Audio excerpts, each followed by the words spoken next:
Quem viu a sombra na beira da estrada naquela noite de chuva? Eu vi.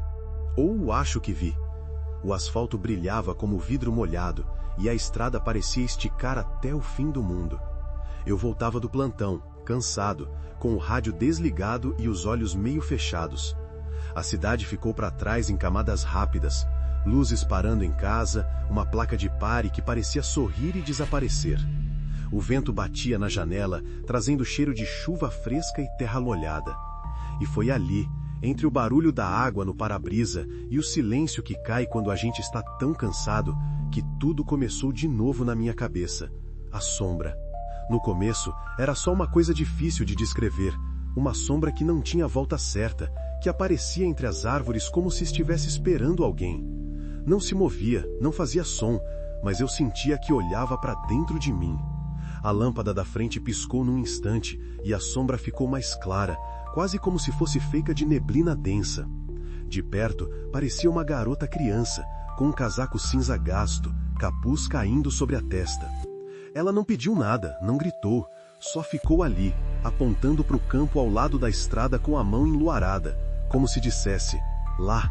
Precisa de ajuda? Eu tentei dizer. A boca quase não colaborou. Ficou seca. O corpo ficou menor, o peito ficou mais apertado, e o medo parecia um peso que apertava o peito devagarinho, como quem segura o ar para não explodir. A menina, ou o que quer que fosse aquela sombra, mudou de lugar sem se mexer. Deu 2 passos para trás, e o campo abriu uma fresta verde entre as árvores, como se alguém tivesse acendido uma vela invisível ali no meio da noite. Foi quando eu vi o brilho. Não era lâmpada nem refletor de carro direito, era uma luz verde, suave, que não doía os olhos, mas enchia tudo de uma coisa antiga, de promessa e de perigo. A imagem do campo ficou estática por um segundo inteiro, e o mundo pareceu encolher. O som do motor sumiu, a chuva ficou apenas como um pano macio batendo no vidro, e o tempo ficou sem pressa. A sombra ficou de frente para mim, mas os olhos não eram olhos, eram buracos pretos, profundos, que pareciam ouvir a minha pessoa inteira, cada pensamento preso no peito. De repente, o vidro congelou com o vapor do teiminho que o frio deixava para trás. No reflexo, eu vi outra coisa ali por um instante, um contorno que não era meu, não era da sombra, não era da menina. Era alguém que eu conhecia, mas que não estava ali. Um tempo antigo, uma conversa que ficou pela metade. A sombra piscou, como quem entende a dúvida, e voltou a apontar para o campo. Quando tentei respirar, o carro pareceu escorregar, como se a gravidade tivesse dito, fica quieto. A luz verde abriu uma fresta no ar, não tão grande, mas suficiente para eu enxergar uma passagem curta, como um corredor entre paredes invisíveis. Não era portal ou porta de verdade, era uma coisa que acontecia na cabeça, num espaço entre o sono e a vigília. E ali, naquela fresta, eu ouvi vozes baixas, vozes que não sabiam o que eram ou que sabiam demais. Chegavam de todos os lados, muito perto, em sussurros que pareciam pedidos. Fica quieto, volta. A sombra então sorriu com aquele ar de quem sabe tudo, e o mundo inteiro começou a balançar, como se o carro tivesse caído numa onda muito suave de água parada. Não ouvi mais nada de concreto por um tempo. Quando recuperei a voz, a sombra já não estava ali. O campo continuava iluminado pela luz verde, mas a menina sumira, o brilho se dissolveu e o silêncio voltou com a insistência de quem sabe que ninguém está sozinho na noite. Eu apaguei a curiosidade por um instante e dirigi de novo, sem chão para apoiar a cabeça, só com a lembrança de olhos escuríssimos que pareciam querer atravessar o vidro. Foi quando tudo ficou estranho de verdade. No dia seguinte, acordei com uma sensação impossível de rimar com qualquer coisa que eu já tivesse sentido. Uma memória que não era minha, um peso no ombro que parecia ter vindo de alguém que não tinha lugar no meu passado. À tarde, na outra margem da cidade, ouvi rumor de uma menina desaparecida ali perto da estrada, perto do campo onde a sombra apareceu. Um jornal velho falava de uma família que perdeu uma filha há anos, que a cidade jurava ter visto voltando por aquele mesmo caminho, só que com o tempo trocado de lugar. Ninguém acreditava em contos de estrada, mas eu sabia o que eu tinha visto. A coisa não parou ali. Na semana seguinte, cada vez que chovia, eu tinha aquele sonho acordado de uma noite que não era minha. Na sala, a televisão não funcionava direito, e o vazio na cabeça insistia.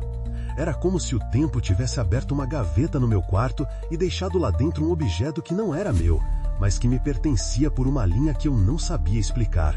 E as vozes da fresta voltavam, não em som, mas em pensamento. Volta, diziam, volta para onde começa. Eu tentava responder, mas era como falar com o vento. As palavras não saíam, só respiração. A minha curiosidade acabou virando uma coisa irritante, sabe? À noite fiquei pensando em voltar ali, na beira da estrada, para ver se a sombra apareceria de novo, para entender o que aquelas vozes queriam. E aí, eu pensei em outra coisa que não consegui calar. Quem sabe naquela fresta não havia apenas uma pessoa que desapareceu, mas alguém que já foi vida de outra pessoa. Pode parecer maluco, eu sei, mas eu comecei a achar que a sombra era uma porta, não de casa, não de vila, mas de uma memória antiga que insistia em pedir passagem. Eu não voltei naquela noite. Eu confesso que não tenho coragem suficiente para encarar o que talvez haja lá do outro lado da fresta. Mas de tanto ouvir o sussurro que vem da chuva, eu andei pela cidade observando coisas simples: o zíper de uma jaqueta, o farol de uma moto, o brilho de uma poça de água no asfalto. Tudo me lembrava aquela fresta verde, que não é lugar nem tempo, só um aviso de que alguém, em algum lugar, ainda espera por alguém que não chegou. Às vezes, quando o dia termina e a casa fica quieta demais, aparece de novo aquele pensamento antigo. E se a sombra não fosse apenas uma lembrança da minha cabeça cansada? E se aquela menina não fosse só uma miragem, mas alguém que ficou para trás quando o tempo escorregou? Eu gosto de pensar que não. Gosto de acreditar que houve uma razão para aquilo tudo acontecer naquela noite, que ela serviu para me lembrar de que o mundo não é tão simples assim, que o que parece invisível pode estar ali, esperando. Eu não sei por que coisas assim acontecem, nem se vão embora com a chuva. O que eu sei é que toda vez que o céu fica carregado e o ar cheira a ferro, eu ainda olho para a beira da estrada e rogo baixinho para que a sombra não me chame de novo, para que a fresta não se abra sem querer. E no meu peito fica a lembrança de uma voz que não era voz, de um brilho que não era luz, de uma noite que não era minha, mas que mudou a minha noite para sempre. Se alguém me perguntar o que aconteceu naquela estrada, eu vou dizer a verdade simples que me mantém acordado. Eu vi algo que não cabe no mapa, ouvi algo que não cabe no ouvido, e ainda hoje espero com um friozinho na barriga que a chuva não venha me levar de volta para aquele lugar, onde a fresta respira. Porque na beira da estrada, naquele instante, eu desci do mundo comum e entrei no segredo mais antigo que a cidade sabe esconder. O segredo de que, às vezes, desaparecer não é o fim. É apenas o começo de outra história que fica pedindo passagem para dentro da gente.